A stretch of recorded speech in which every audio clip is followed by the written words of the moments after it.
हाँ जी dear students next ਆਪਾਂ ਡੈਰੀਵੇਟਿਵਸ ਦਾ ਅਗਲਾ ਫਾਰਮ ਜਿਹੜੀ ਉਹ ਸੋਲਵ ਕਰਾਂਗੇ ਕਿ ਅਗਰ ਤੁਹਾਡੇ ਕੋਲੇ y a raised to power x form ਦੀ ਕੋਈ ਫੰਕਸ਼ਨ ਦਿੱਤਾ ਹੋਇਆ ਤਾਂ ਤੁਸੀਂ ਉਹਦਾ ਡੈਰੀਵੇਟਿਵ ਕਿਵੇਂ ਫਾਈਂਡ ਕਰਨਾ ਇਹਨੂੰ ਆਪਾਂ ਫਸਟ ਪ੍ਰਿੰਸੀਪਲ ਦੇ ਨਾਲ ਹੀ ਕਰਾਂਗੇ। ਜਿਵੇਂ ਤੁਹਾਡੇ ਕੋਲ ਦੇਖੋ y a raised to power x ਦੇ ਰੱਖਿਆ ਹੈ ਨਾ, ਤੁਸੀਂ ਪਹਿਲਾਂ ਇਹਦੇ ਵਿੱਚ ਇੰਕਰੀਮੈਂਟ ਕੀਤਾ y ਦੇ ਵਿੱਚ ਡੈਲਟਾ y ਦਾ ਤੇ x ਦੇ ਵਿੱਚ ਆਪਾਂ ਇੰਕਰੀਮੈਂਟ ਕਰਾਂਗੇ डेल्टा एक्स का, तो थोड़े को इक्वेशन बन जानी है y plus delta y equal to a raise to power x plus delta x। Then आप इन्होंने दोनों सबट्रैक्ट करते होंगे minus y plus delta y minus y equal to a raise to power x plus delta x minus a raise to power x। ठीक है जी, तो फिर बच्चे तुम इन्होंने दोहां दे विचों a raise to power x common कढ़ के तुहाडे कोल आ गया a raise to power delta x minus 1। Left hand side पर बचना तुहाडे कोल डेल्टा y। then तुसी डिवाइड करो both sides, divide both sides by delta x। ठीक है, तो इक्वेशन बन जानी है delta y over delta x equal to a raise to power x a raise to power delta x minus 1 upon delta x। Now take limit delta x approaches to 0, take delta x approaches to 0। तो जो तुम delta X approaches to 0 करोगे तो जी left hand side है delta Y upon delta X ये convert हो जानी है D Y by D X ये आ गया तुहाडे कोल। जिमें A raise to power X constant है इंडिपेंडेंट ऑफ डेल्टा एक्स है ये एज इट इज़ हो जाऊगा। तो limit delta X approaches to 0 A raise to power delta X minus 1 upon delta X. तो ये आ गया तुहाडे कोल लॉग ऑफ ए। ये फॉर्मूला होंदा अपने को लॉग ए दा A raise to power H minus 1 upon H. ठीक है, तो इस तरीके नाल जिहड़ा ए रेज़ टू पावर एक्स का जिहड़ा डेरीवेटिव है वो आऊगा तुहाडे कोले A raise to power x into log of A. ठीक है, तो इस तरीके नाल तुसी A raise to power x का डेरीवेटिव कर सकते हो। सेम इसे ही मैथड दे नाल ही तुसी सारे ना याद रखने है कि जिहड़ा ए रेज़ टू पावर एक्स का डेरीवेटिव हुंदा है वो हुंदा a raise to power x into log of a, तो जिहड़ा e raise to power x का डेरीवेटिव हो गया वो हो गया e raise to power x. ठीक है, तो नैक्सट फंक्शन आ जाता है अगर तुहाडे कोले लॉग ए इंटू एक्स दे रखा है उहदा तुसीं डेरीवेटिव करना है तो वो आ जाऊगा तुहाडे कोले 1 बाई एक्स लॉग ए ई। ये एज अ फार्मूला भी तुसीं याद रख सकते हो।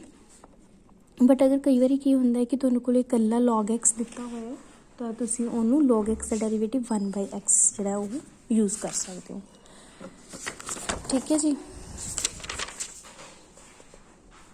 नैक्सट आ जाता बच्चे तुहाडे कोले कि अगर मान लो कई बार दो फंक्शन प्लस के दिते हुए है तुसीं उन्हां दा डेरीवेटिव फाइंड आउट करना है। जिवें दो फंक्शन यू ते वी प्लस के दे रखे ने तुसीं उन्हां दा डेरीवेटिव कढ़ना है तो तुसीं किवें कर सकते हो कि दोनों का अलग अलग डेरीवेटिव कढ़ लो। जिहड़ा यू फंक्शन दे रखे उहदा अलग डेरीवेटिव कढ़ लो, जिहड़ा वी दे रखे उहदा अलग तो डेरीवेटिव कढ़ लो, तो उन्होंने प्लस कर देंगे आपां। तो ये तो हो गया कि जो डेरीवेटिव सम वाले फंक्शन का आपां ने कढ़ना होवे। नैक्सट आ जाता derivative of product of two functions कि दो फंक्शन अगर मल्टीप्लाई दे विच दिते हुए हैं तो तुसीं उन्हां दा डेरीवेटिव किवें करना है। जिवें मान लो यू ते वी तुहानूं दो फंक्शन प्रोडक्ट दे विच दिते हुए हैं, ठीक है, तो उन्हां दा जदों तुसीं डेरीवेटिव करना है तो उन्होंने तुसीं करना है यू मतलब फस्ट फंक्शन तो derivative of second function plus second function मतलब वी नूं तुसीं एज इट इज़ रखिया तो फस्ट फंक्शन का डेरीवेटिव करना। ठीक है, तो ये वास्ते इनू आप बोल दें वैसे कई बार प्रोडक्ट रूल भी आप इनू डिफाइन कर सकते हैं।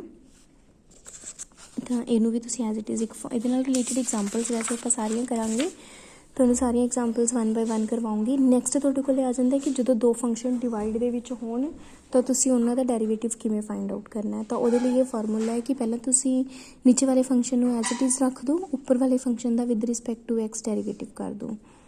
ठीक है, तो माइनस कर दो फस्ट फंक्शन मतलब ऊपर वाला फंक्शन एज इट इज़ तो नीचे वाले का डेरीवेटिव डिवाइडेड बाय नीचे वाले का स्क्वायर। तो ये हो जाता तुहाडे कोले क्वोशिएंट रूल। तो इन्हें सारे मैथड्स नूं आपां यूज़ करांगे अगे डेरीवेटिव फाइंड करने वास्ते। ठीक है,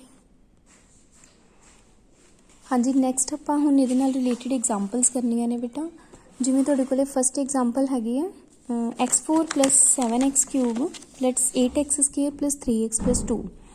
ਇਹਦਾ ਤੁਸੀਂ डिफरेंशिएट करना विद रिस्पैक्ट टू एक्स। ठीक है, तो हम देखो इनू अपने किवें करांगे इनू y तुहाडे कोल हैगा x4 plus 7x square 7x cube plus 8x square plus 3x plus 2। ठीक है, तो इनू तुसी with respect to X differentiate करना है तो ਜਿਵੇਂ ਹੁਣ ਤੁਸੀਂ ਇਹਦੇ ਵਿੱਚ ਆਪਣੇ ਕੋਲੇ ਦੇਖੋ 5 ਫੰਕਸ਼ਨਸ ਪਲੱਸ ਦੇ ਵਿੱਚ ਦਿੱਤੇ ਹੋਏ ਆ, ਤਾਂ ਆਪਾਂ ਨੇ ਕਿਹਾ ਸੀਗਾ ਕਿ ਅਗਰ ਤੁਹਾਡੇ ਕੋਲੇ ਪਲੱਸ ਦੇ ਵਿੱਚ ਫੰਕਸ਼ਨਸ ਦਿੱਤੇ ਹੋਣ ਤਾਂ ਤੁਸੀਂ ਉਹਨਾਂ ਦਾ ਅਲੱਗ-ਅਲੱਗ ਡੈਰੀਵੇਟਿਵ ਕਰਕੇ ਵੀ ਪਲੱਸ ਕਰ ਸਕਦੇ ਹੋ। ਤਾਂ ਤੁਸੀਂ ਉਸ ਤਰੀਕੇ ਦੇ ਨਾਲ ਇਹਨੂੰ ਲਿਖ ਸਕਦੇ ਹੋ derivative of x4 plus derivative of 7x cube plus derivative of 8x square plus derivative of 3x plus derivative of 2। ठीक है, ਹੁਣ ਆਪਾਂ ਇੱਕ ਫਾਰਮੂਲਾ ਕੀਤਾ ਸੀ ਕਿ ਜਿਹੜਾ ਡੈਰੀਵੇਟਿਵ ਹੁੰਦਾ ਹੈ x raise to power n ਦਾ ਉਹ ਹੁੰਦਾ ਹੈ nxn-1। ਠੀਕ ਹੈ, ਤਾਂ ਇਸ ਫਾਰਮੂਲੇ ਨੂੰ ਆਪਾਂ ਯੂਜ਼ ਕਰਾਂਗੇ। ਜਿਵੇਂ x ਰੇਜ਼ ਟੂ ਪਾਵਰ 4 ਦਾ ਡੈਰੀਵੇਟਿਵ ਕਿੰਨਾ ਆ ਗਿਆ ਅਕੋਰਡਿੰਗ ਟੂ ਦਿਸ 4x ਦਾ ਕਿਊਬ प्लस 7 ਹੁਣ ਦੇਖੋ ਇਹਦੇ ਵਿੱਚ ਕਨਸਟੈਂਟ ਹੈ ਤਾਂ ਉਹਨੂੰ ਆਪਾਂ ਬਾਹਰ ਕੱਢ ਸਕਦੇ ਹਾਂ ਤੇ x ਕਿਊਬ ਦਾ ਡੈਰੀਵੇਟਿਵ ਕਿੰਨਾ ਆ ਗਿਆ 3x ਦਾ ਸਕੁਅਰ। ਜਿਹੜਾ ਇਹ 7 ਹੈ ਤੇ 3 ਹੈ ਦੋਨੋਂ ਆਪਸ ਦੇ ਵਿੱਚ ਮਲਟੀਪਲਾਈ ਹੋ ਜਾਣਗੇ। ਠੀਕ ਹੈ ਨਾ, ਤੇ ਨੈਕਸਟ ਤੁਹਾਡੇ ਕੋਲ ਹੈਗਾ 8x ਦਾ square minus 8 into 2x plus 3x ਦਾ ਡੈਰੀਵੇਟਿਵ 1 2 ਦਾ ਡੈਰੀਵੇਟਿਵ 0। ਤਾਂ ਇਹ ਤੁਹਾਡੇ ਕੋਲ ਆਨਸਰ ਆ ਗਿਆ 4x ਕਿਊਬ plus 21x ਦਾ ਸਕੁਅਰ plus 16x plus 3। ठीक है जी, तो इस फंक्शन का जो डेरीवेटिव है वो ये आ गया। ये वास्ते अपन ने फॉर्मूला यूज़ किया सी nth x raise to power n का जो डेरीवेटिव है that is equal to nx raise to power n-1।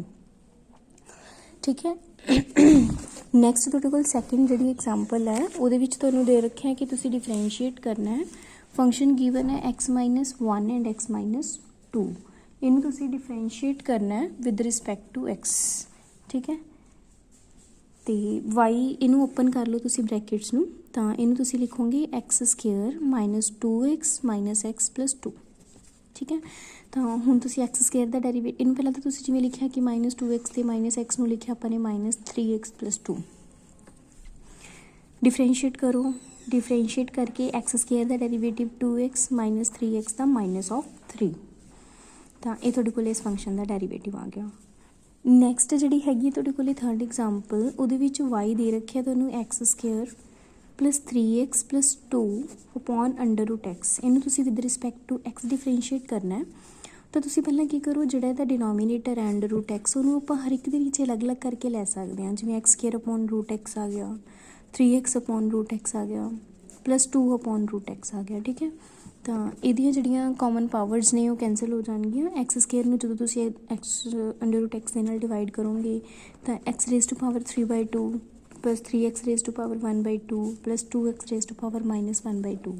ਤਾਂ ਇਹਦੇ ਉੱਪਰ ਵੀ ਤੁਸੀਂ ਆਪਣੇ ਇਸ ਫਾਰਮੂਲੇ ਦੇ ਨਾਲ ਜੋ ਆਪਾਂ ਪ੍ਰੀਵੀਅਸ ਐਗਜ਼ਾਮਪਲ ਦੇ ਵਿੱਚ ਕੀਤਾ ਸੀਗਾ ਇਸੇ ਹੀ ਐਗਜ਼ਾਮਪਲ ਦੇ ਨਾਲ ਤੁਸੀਂ ਇਹਦਾ ਡੈਰੀਵੇਟਿਵ ਕਰ ਸਕਦੇ ਹੋ। ਤਾਂ ਕਿੰਨਾ ਆ ਜਾਊਗਾ 3/2 x raise to power 1/2 plus 3 1/2 x raise to power -1/2 plus 2 into -1/2 x raise to power -3/2। ये दा रिक्वायर्ड जो डेरीवेटिव अपने को इस फंक्शन का आ गया। ठीक है ना, तो इस तरीके नाल तुहाडी बुक दे विच भी यही लिखा हुआ है 3/2 x raise to power 1/2 plus 3/2 x raise to power -1/2 plus -1/x raise to power 3/2।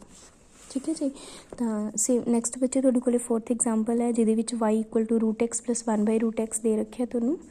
तो √x नूं तुसीं लिख सकदे हो 1/2 x रेज टू पावर 1/2 ते जिहड़ा 1/√x है उहनूं लिख सकदे हो x रेज टू पावर -1/2। इनू भी सेम उस फॉर्मूले दे नाल n(x raise to power n नूं आपां n(x raise to power n-1) दे नाल डिफरेंशिएट कर सकते हैं। तो उस फॉर्मूले दे नाल इत्थे कीता होया। नैक्सट भी बिल्कुल सिंपल है एक्स स्केयर -4x प्लस 5। पहला ये वास्ते तुहानूं पहला ब्रैकेट ओपन करनी पैनी है। जिवें एक्स स्केयर नूं एक्स क्यूब नाल मल्टीप्लाई किया, फिर 4x नूं इहदे नाल किया, इहदे नाल किया, जां फिर इहदे वास्ते तुसीं दो मैथड ने है ना, जां तां तुसीं ब्रैकेट ओपन कर लो जां फिर तुसीं इहदे ते सीधा प्रोडक्ट रूल अप्लाई कर सकते हो। ਉਹਦੇ ਵਿੱਚ ਕੀ ਕੀਤਾ, ਜਿਵੇਂ ਹੁੰਦੇ ਦੋ ਫੰਕਸ਼ਨਸ ਦਾ ਤੁਸੀਂ ਡੈਰੀਵੇਟਿਵ ਕਰਨਾ ਸੀਗਾ ਤਾਂ ਇਹਦੇ ਵਿੱਚ ਜਿਹੜਾ ਫਸਟ ਫੰਕਸ਼ਨ ਹੈ ਉਹਨੂੰ ਤੁਸੀਂ ਪਹਿਲਾਂ ਐਜ਼ ਇਟ ਇਜ਼ ਰੱਖ ਲਿਆ, ਉਹਦਾ ਡੈਰੀਵੇਟਿਵ ਨਹੀਂ ਕੀਤਾ। ਤੇ ਜਿਹੜਾ ਸੈਕਿੰਡ ਫੰਕਸ਼ਨ ਹੈ x³ -2 ਵਾਲਾ ਉਹਦਾ ਤੁਸੀਂ ਡੈਰੀਵੇਟਿਵ ਕਰਕੇ ਦਿਖਾਤਾ। ਠੀਕ ਹੈ, ਤਾਂ ਫਿਰ ਉਸ ਤੋਂ ਬਾਅਦ ਪਲੱਸ ਪਾਇਆ ਅਤੇ ਉਸ ਤੋਂ ਬਾਅਦ ਜਿਹੜਾ ਸੈਕਿੰਡ ਫੰਕਸ਼ਨ ਸੀ ਉਹਨੂੰ ਤੁਸੀਂ ਐਜ਼ ਇਟ ਇਜ਼ ਰੱਖਿਆ ਅਤੇ ਜਿਹੜਾ ਫਸਟ ਫੰਕਸ਼ਨ ਹੈ ਉਹਦਾ ਤੁਸੀਂ ਡੈਰੀਵੇਟਿਵ ਕੀਤਾ। ਤਾਂ ਇਸ ਤਰੀਕੇ ਦੇ ਨਾਲ ਤੁਸੀਂ ਇਹਨੂੰ ਸੋਲਵ ਕਰ ਸਕਦੇ ਹੋ। ਇਹ ਸੀਗਾ ਪ੍ਰੋਡਕਟ ਰੂਲ ਦੇ ਨਾਲ ਰਿਲੇਟਡ ਐਗਜ਼ਾਮਪਲ ਹੈ ਨਾ। ਤਾਂ ਨੈਕਸਟ ਆ ਜਾਂਦੀ ਹੈ 9th ਜਿਹਦੇ ਵਿੱਚ ਆਪਾਂ ਨੇ ਕੁਐਸਚਨ ਰੂਲ ਅਪਲਾਈ ਕਰਨਾ। ਫੰਕਸ਼ਨ ਦੇ ਰੱਖਿਆ ਤੁਹਾਨੂੰ 3x/7x² + 8 ਦਾ। ਇਹਨੂੰ ਤੁਸੀਂ ਆਪਾਂ ਹੁਣ ਕੁਐਸਚਨ ਰੂਲ ਦੇ ਨਾਲ ਕਿਵੇਂ ਸੋਲਵ ਕਰਾਂਗੇ, ਜਿਵੇਂ ਤੁਹਾਨੂੰ ਇੱਥੇ y ਦਿੱਤਾ ਹੋਇਆ ਹੈ 3x upon 7x square plus 8 है ना, इनू तुसी डेरीवेटिव करना है बाय क्वोशिएंट रूल। उहदे वास्ते सीगा अपने कोल कि जिहड़ा नीचे फंक्शन है उहदा तुसी स्केयर कर देना है, जिहड़ा नीचे वाला फंक्शन है उहनू तुसी एज इट इज़ लिख के ऊपर वाले दा डेरीवेटिव 3x दा डेरीवेटिव 3 माइनस ऊपर वाला फंक्शन एज इट इज़ नीचे वाले दा डेरीवेटिव मीनस 14x। तो इन्हें सॉल्व करके जो आ गया that is the answer 21x square plus 54 minus 42x square upon 7x square plus 8 का स्केयर। इन्हें सॉर्ट करके जो आंसर आना that is the required answer. ठीक है, तो वो तुहाडे कोल आ जाऊगा 24 minus 21x square upon 7x square. इतने अपने को 8 सी दैट मीनस 24 है ना, 7x स्केयर प्लस 8 का स्केयर, ये रिक्वायर्ड तुहाडे कोल आंसर आ गया। तो इस तरीके नाल तुसी अपने क्वेश्चन रूल्स अप्लाई करने ने। ठीक है ना, तो ये सिंपल जिहड़ियां रिलेटेड एग्जाम्पल्स ने वो भी बहुत सिंपल दित्तियां होईयां ने, जिहदे विच कुछ एग्जाम्पल्स प्रोडक्ट वालियां ने ते कुछ एग्जाम्पल्स डिवाइड वालियां ने। ठीक है बच्चे, तो एग्जाम्पल जिहड़ी एक्सरसाइज है उन्होंने भी तुसी वधिया तरीके नाल कर लेना। अगर कोई डाउट हुंदा किसी भी स्टूडेंट का तो तुसी क्लीयर कर लिया करो नाल दी नाल। ठीक है, ओके।